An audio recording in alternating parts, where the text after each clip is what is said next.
Welcome to episode 3 of the Big Story podcast. Today, we are talking about coal mines. But it's not about emissions or pollution. It's actually a story of hope, of communities finding new life in old spaces, and of just transition. Jharkhand is known for its coal and vast open pit mines. But what happens when those mines shut down?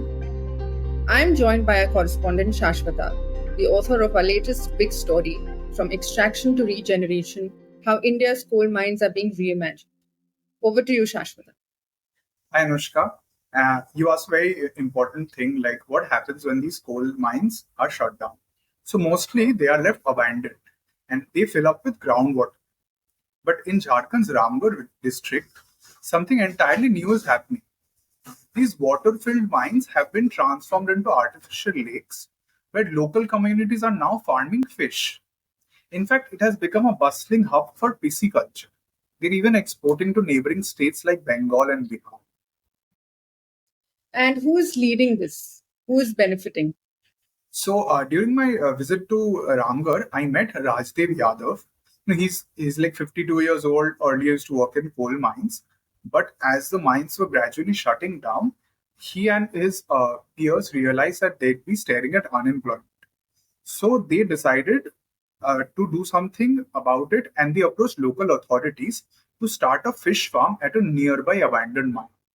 Today, this farm provides livelihood to 57 people.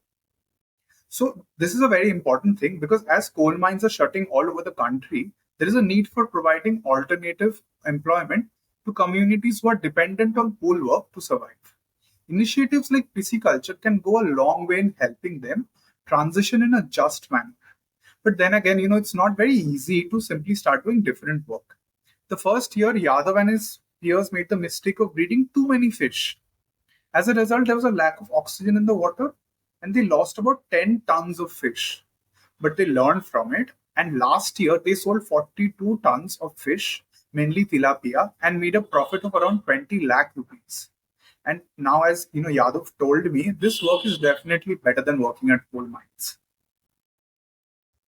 So, some of the feedback that we got on your story was about the safety aspects. How safe is it to consume this fish?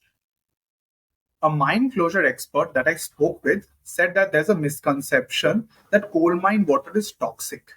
He explained that a lot of the time the water looks black because of suspended coal particles, but they settle over time. With proper treatment, which has to adhere to government set standards, the water is perfectly usable.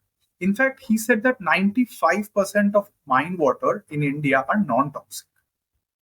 He said that any use of mine water is allowed only after meeting environmental clearance conditions as set by the Environment Ministry. So unless the water is totally safe for cultivating fish, it will not be allowed.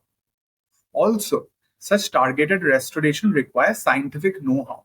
As Devaditya Sinha, a senior fellow at the Vidhi Center for Legal Policy, pointed out. He said that it's crucial to remove any toxic elements first. And with the right approach, these abandoned mines can become vibrant ecosystems again. Okay, so for what about people for whom this sort of fish farming is not viable, it's not an option, it's not sustainable. What are the options for them? Okay, so I spoke with Ashwani Ashok. He's the director of the think tank Center for Environment and Energy Development, and according to him, he said it all depends on where the mine is located. For open cast mines, which generate a lot of waste earth called overburden, there are creative uses. This overburden can be converted to sand for the construction industry, or it can be used for, for ground-mounted solar panels. Ashok believes that building solar capacity would not only help with Jharkhand's energy needs, but also attract other industries, creating more jobs in these regions that are facing the impact of the energy transition. In Jharkhand alone, there are 1,700 abandoned mines. So the potential is huge. The central government is also looking at it. Prime Minister Narendra Modi has called for 143 mines to be closed in eco-friendly manner across the country. Elsewhere across India, Coal India has also been exploring different ways to repurpose abandoned mines. A very common way is, turning them into ecotourism sites. reclaiming them for forests and agriculture, and even piloting pump storage. In Telangana, the Singareni Collieries Company is planning to set up a 500 megawatt pump storage project. Expected to cost around like 3,000 crores, the project can produce energy at low cost for 40 years. Can you provide any other examples of how mines have been restored? If you're looking for a totally different example, just head up to Delhi to the Aravalli Biodiversity Park.